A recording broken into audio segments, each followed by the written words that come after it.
a week. No, uh, we're about a week into this tour right now, so I got about 3 weeks left to go on this one. So how big of a break you got before the next one starts? About a month. Nice. I've got a Canadian tour in June. And this is with your own band No, too. this is with Reverend Horton Heat. Oh, this is Horton Heat. Okay. Yeah, Yeah, he does a lot of traveling, I guess, doesn't he? He's pretty yeah. popular. We think we're slated for about 150 shows this year. Wow. Yeah, we bunch of stateside stuff, and then I said Canada in June, and Australia in November. Oh, sweet. So you're in Philadelphia now. Where are you going, like, for the rest of the tour? I'll be in New York City tomorrow, and then gonna upstate New York a little bit, and then start making our way back towards the Midwest, and we'll finish in Indianapolis. Oh, Yeah, always on the move. You said you had like 150 already slotted. How far ahead of time do you usually get those tours booked? Our agent sends it to us. I mean, we did a show, we did a fly out show to Phoenix right before this tour, and that one had been on the schedule for 2 years. So they're booked pretty far in advance, at least 6 months in advance.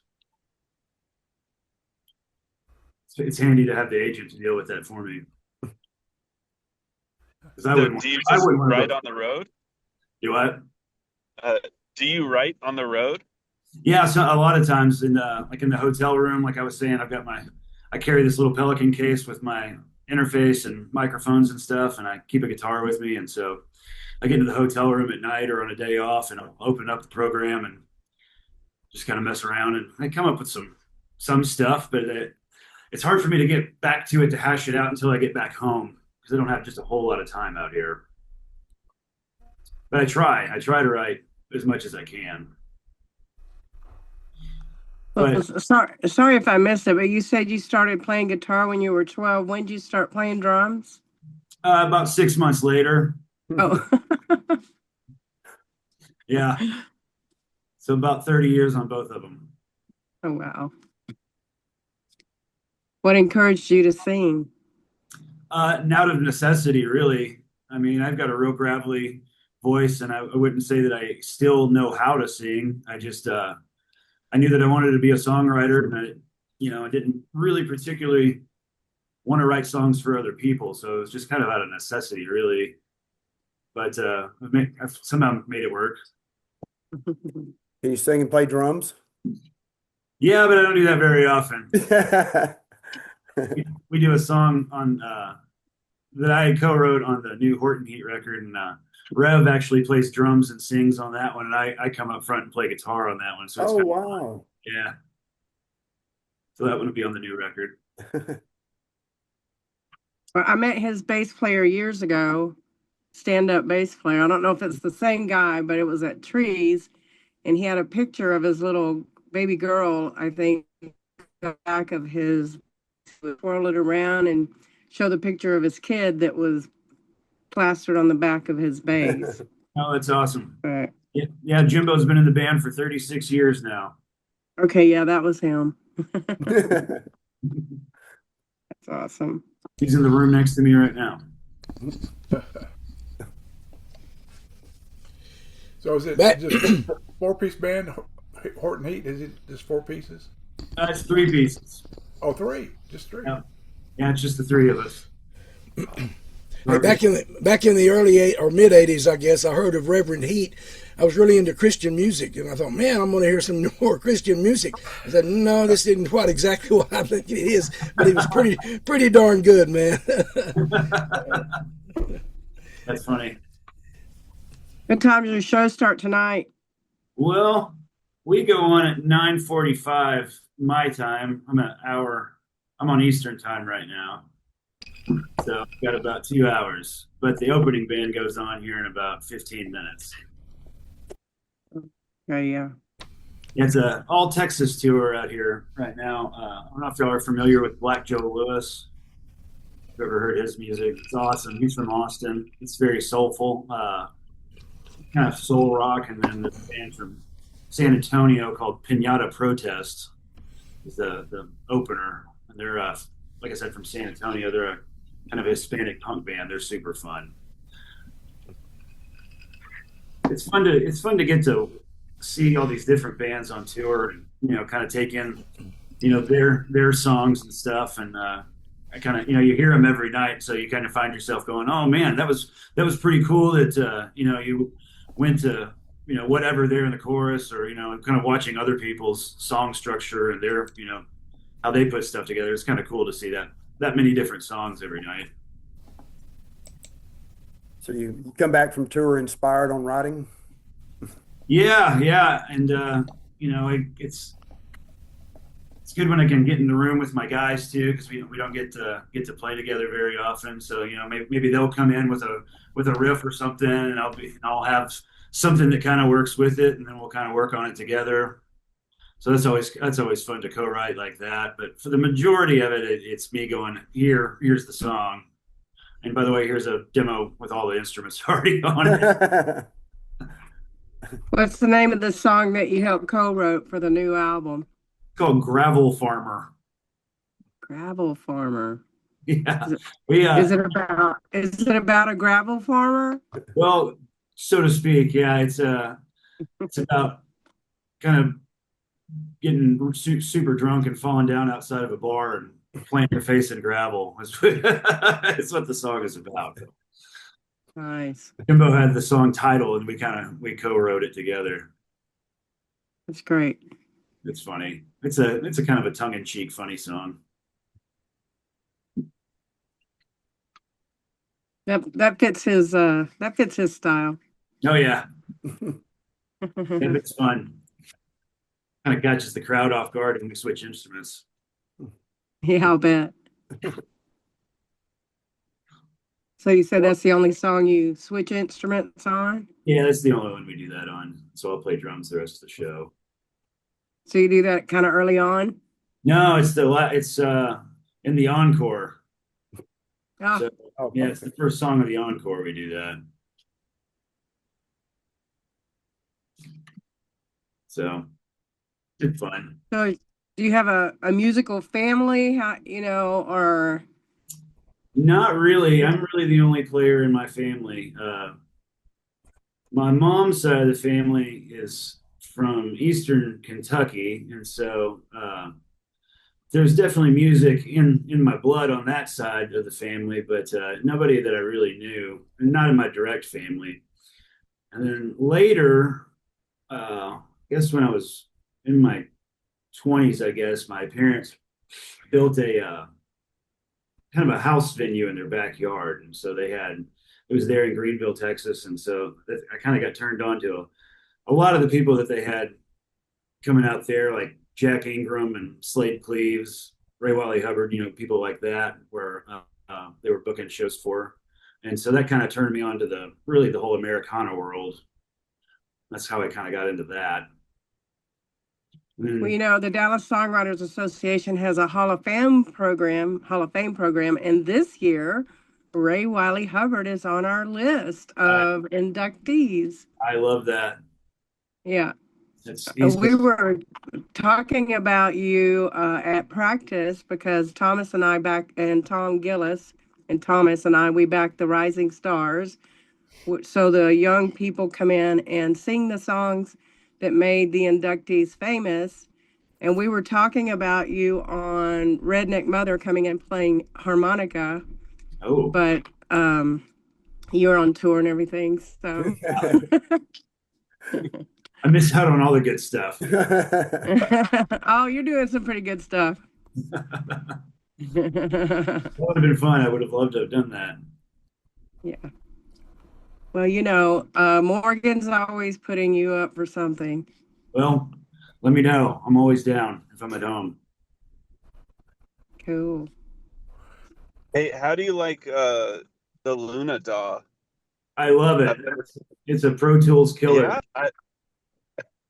What'd you use before? Pro Tools. Yeah, for a long time. And I went to the man. I went to the NAMM show in LA the year that it came out, and watched I guess about an hour long demonstration of it, and just really got excited about it. And then, but I didn't get it for a couple of years after that. But yeah, that's my main DAW now. I don't even open Pro Tools anymore. What is That's that? so cool. What is the program you're talking about? It's a recording software. Yeah. So there's like families of recording software like Pro Tools. There's Logic Pro, which is Apple's basically, it's GarageBand Pro, if you will. Audacity is a free one that a lot of people use, or Reaper. I got certified in Pro Tools because that's where most of the work was. But Luna is one. I got a UA interface that came with Luna, and I've never been able to like dig into it. So hearing this is the first feedback I've ever heard about it. So it's really cool to hear positive, like somebody say something about it that isn't like hired by Universal Audio.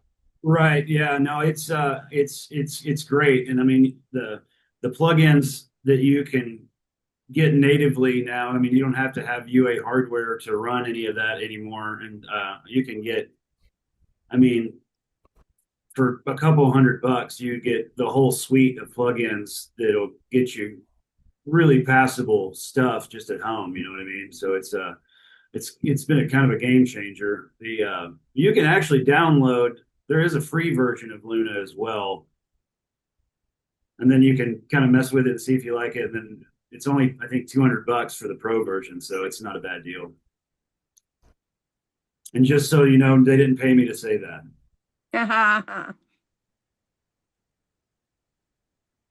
But yeah, it's worth checking out. It's a great songwriting tool for me. I don't know if you guys do this or not, but like with your voice memos on your phone, recording stuff to there. And this is just kind of like a more editable version that I do. I just don't worry about getting great tones or anything. I just try and get it in there so I don't forget it. It's just as easy as opening your phone really anymore. So why not? So you have an Apple or Android? Apple. Okay. Yeah, I'm one of those people. MacBook, iPhone. I wouldn't know what to do with anything else. Are you saying Luna has a mobile app, or is that you're just cranking up the output? No, there's no mobile app. Okay. Yeah, my MacBook supports it fine, though. You don't have to have a desktop for it. Interesting. What's it like traveling with Horton Heat? What kind of guy is he? You got a lot of good stories? He's a great guy. Yeah, he's got so many stories that, I mean, his career goes back so far that he's probably forgotten more stories than he remembers. But yeah, we riding in the van going down the road, there's never shortage of hearing some pretty awesome road stories from back in the day.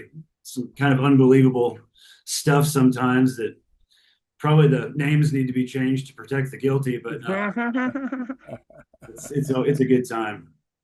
I've been all over the world with those guys, and I'm very fortunate for it. Have you got one you could share without, incriminating anybody? Jim didn't know what to do, so he picked up a banana and started shaking it at the guy, and the guy ran away.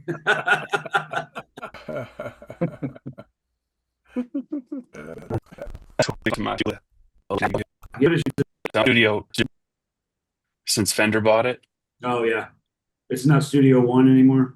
No, it's Fender Studio Pro now. That's the project side, and it's easy to master a whole 45-minute show right in the DAW without needing to like move it to a different program or anything. That's cool. Jonathan, you probably met Tom at the kids. It was a fun day. Yeah, the kids are always awestruck when we have musicians come in and talk about the music world, and so having guys like you that have experience out on the road is fun to have and let them experience that. No, I'm just kidding. But we do tell them, even if they want to be anything in their life, they want to be an attorney, they want to be a doctor, do what you want to do, but never give up music, because it'll keep you sane. No, that music is timeless, and it's going to be there for you no matter what, to get you through stuff. And it was fun, talking to the kids that day too about, just grinding, like you said, it's anything you want to do, be a doctor or a lawyer or whatever, you're gonna have to grind to get it. I thought it was kind of cool to be able to kind of show them that with a lot of hard work, you can play music. Here, if you love it, No, absolutely. you gotta be in love with it. Yeah, it'd be a hard road if you weren't in love with it. Well, if anybody has any more questions, here's your chance to talk to a real live rock star. Ask your questions. I will bend your ear forever about gear and tech. Being a studio engineer, I would sooner need to be cut off than to be asked if I have more questions. What studio are you at? I am mobile, so I have a battery and a 24 input rig and a few some outboard gear and a whole mess of mics. A few nicer mics, a few SM50 whatever you needs, and my favorite's the Super 55 because I modded it a little bit myself to be a little more what I need. But the most studios that I've found in the area have kind of their people and their setup as they need. So I just focused myself towards being somebody who could record anywhere. That's cool. And having worked at festivals, I'm pretty good at cutting out background noise. So having stuff that can either raise or lower the sound of a crowd, or cut it out completely as needed. I like Isotope is something I use a lot of, as well as what's the other one? Waves Clarity. The Waves Clarity plugins, those are really helpful. That and just clever phase cancellation whenever the automatic programs don't work. Just learning how to do it manually is really helpful. Yeah, that's a lot of what I do. That's very cool. Mm. Is everybody in Dallas? Mostly, or nearby, yeah. Yeah. Mostly, I think there's somebody at Austin and maybe a few Sunnyvale, I think. Fort Worth. We're way out in Canton. Come on. Canton represent. Canton. There you go. Awesome. All right. Anybody got anything else for me? Anybody have I any questions? definitely appreciate you joining in, especially on the road. And It's on my birthday. It's my birthday. Oh, yeah, Yeah. happy birthday. Oh, happy birthday. Awesome. You joined on my birthday. How about a big thank you, man? Appreciate you. Yes, thank you. Yeah, Thank you. thank you so much. It's my honor. Thanks, guys. 2 thumbs up. All right. We'll see ya. All right, have a good one. All right. Bye. Have fun tonight. Bye. Break a leg. Thanks.